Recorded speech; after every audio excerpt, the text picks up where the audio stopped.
అందరికీ నమస్కారం.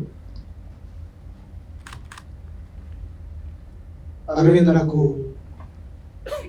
Last 7 years నుంచి తెలుసు. అరవింద్ నాకు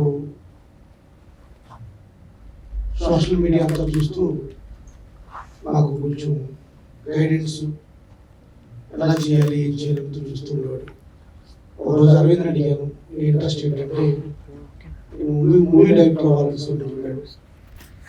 ఇక్కడ ఆ రోజు అరవింద్ మూవీ ప్రొడ్యూసర్స్గా ఎవరొకరిని నేను చూస్తాను, నువ్వైతే సినిమా తీస్తావు అని చెప్పినప్పుడు అప్పటి నుంచి మంచి స్క్రిప్ట్ కోసం అరవింద్ చూస్తున్నాడు, చాలా కష్టపడ్డాడు.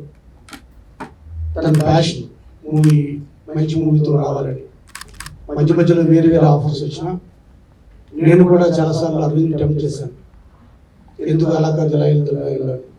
ఎక్కడ కూడా అరవింద్ కూడా ఎప్పుడూ కూడా కాంప్రమైజ్ అవ్వకుండా నన్ను కన్విన్స్ చేస్తూ మీరు ఉన్నట్టు సార్ చాలు అని చెప్తే, నాకైతే మూవీ ఇండస్ట్రీ ఇప్పుడు కూడా పరిచయం లేదు, నా ఫ్రెండ్స్ నాకు తప్ప. కేవలం అరవింద్ కోసం సపోర్ట్ చేద్దామని చెప్పి ముందుకు వచ్చాను. తప్పకుండా అరవింద్ సక్సెస్ఫుల్ అవ్వాలని తెలియజేస్తూ, ఈ మూవీ గ్రాండ్ సక్సెస్ అవ్వాలి అని తెలియజేస్తూ ఆల్ ది బెస్ట్ చెప్తూ, మొత్తం మూవీ అందరూ కూడా ఆల్ ది బెస్ట్ చెప్తాం. Thank you very much.